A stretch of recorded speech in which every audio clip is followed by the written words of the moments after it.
आज विदाई समारोह कार्यक्रम में एसएमसी अध्यक्ष श्री नेमचंद खिलाड़ी जी और गणमान्य नागरिक अतिथि के रूप में हमारे बीच में उपस्थित हुए हैं श्री नवल सिंह मरावी जी और छात्र छात्राएं। जैसे कि आज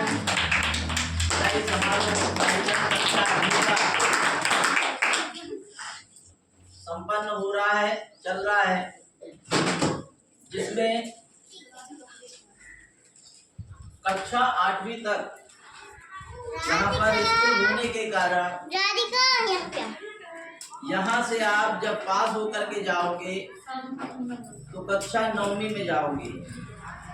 इसीलिए हर स्कूल में जहाँ तक स्कूल रहता है, जहाँ तक कक्षाएं रहती है, वहीं तक के बच्चे पढ़ते हैं और उसके बाद वहाँ से उस स्कूल से विदा होकर के जाते हैं।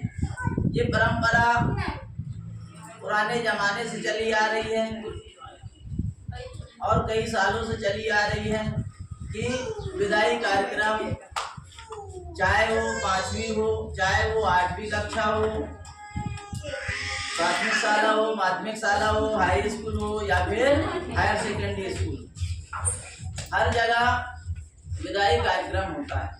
जैसे कक्षा 12वीं के बच्चों का भी विदाई कार्यक्रम होता है, कक्षा 10वीं के बच्चों का भी होता है, कक्षा 8वीं के बच्चों का भी विदाई कार्यक्रम होता है।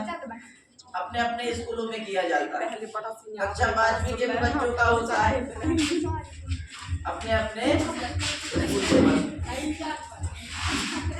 तो अब विदाई करने का मतलब ये नहीं है कि हम पूरी तरीके से यहाँ विदा लेकर के जा रहे हैं। क्या है, यहाँ आते जाते रहेंगे, आगे की कक्षा पढ़ते रहेंगे, कक्षा से विदा लेंगे, है ना। हम एक दूसरे से विदा नहीं ले रहे, हम किससे विदा ले रहे हैं? अपनी अपनी कक्षा से विदा ले रहे हैं। जैसे कक्षा 8वीं से हम विदा ले रहे हैं, है ना, इस स्कूल से। और आगे जब भी अच्छा रिजल्ट आएगा तो हम पास होकर के दूसरी कक्षा में कक्षा उन्नति से पहुंचते। तो मेरा यही आशीर्वाद के रूप में आपके लिए रहेगा कि आप लोग अच्छी मेहनत करिए, प्रत्येक विषय में अच्छे से पढ़ाई करिए।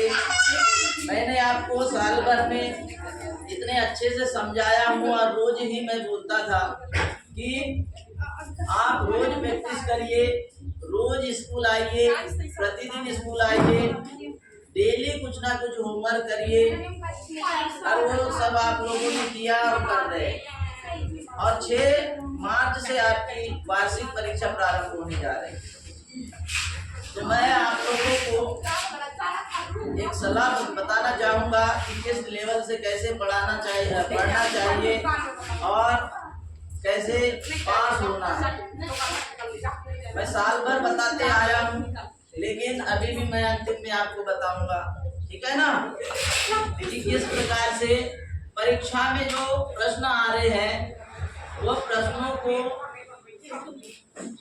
के उत्तर वही लिखना रहता है। अलग से प्रश्न पत्र नहीं मिल रही कक्षा 8वीं, तो वही नीचे में उत्तर रहता है। तो उत्तर के सामने डॉट लाइन रहती है, वहां लिखना रहता है। आधा प्रश्न जो है या फिर 90% प्रश्न का उत्तर केवल और केवल प्रश्न में रहता है, थोड़ा सा उसमें को मिलाना पड़ता है, ठीक है ना। क्या हो रहा है, आप सब शांति से सुनिए ना। और अपने जीवन में अच्छी पढ़ाई करें। आप लोग बातचीत नहीं करो, है ना।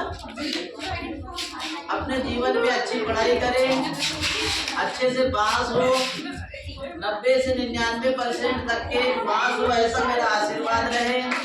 और जो कुछ भी साल भर में आपने पढ़ा है और वही में से कोर्स में से ही हर अध्याय के ऑब्जेक्टिव क्वेश्चन हो गए, सही जोड़ी, विकल्प, और सत्य असत, ये सब आपने कर लिया। और छोटे छोटे जो प्रश्नों के उत्तर हैं उनको याद कर लिए, 2-2, 3-3 लाइन वाले, तो आप आसानी से अच्छे नंबरों से पास हो सकते हैं। आपको किसी प्रकार की नकल की आवश्यकता नहीं रहेगी और किसी के आश्रित रहने की आवश्यकता रहेगी।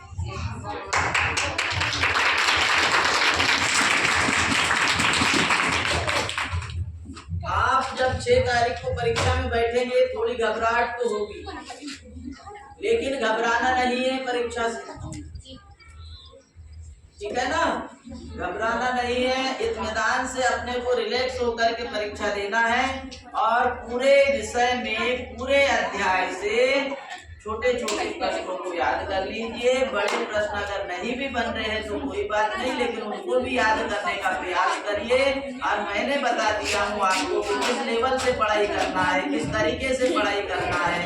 एक प्रश्न का अगर उत्तर अगर 2-3 बार में हमसे नहीं याद हो रहा है तो कितने बार पढ़ना है? 21 बार। कितने बार पढ़ना है? 21 बार पढ़ लोगे बेटा तो जीवन में कभी नहीं भूल पाओगे। किसी किसी बच्चे को 1 या 2 या 3 बार में याद नहीं होता है। 21 बार लिख के देखे, 21 बार पढ़ के देखे, उस प्रश्न का उत्तर जीवन भर के लिए याद हो जाएगा, ठीक है ना?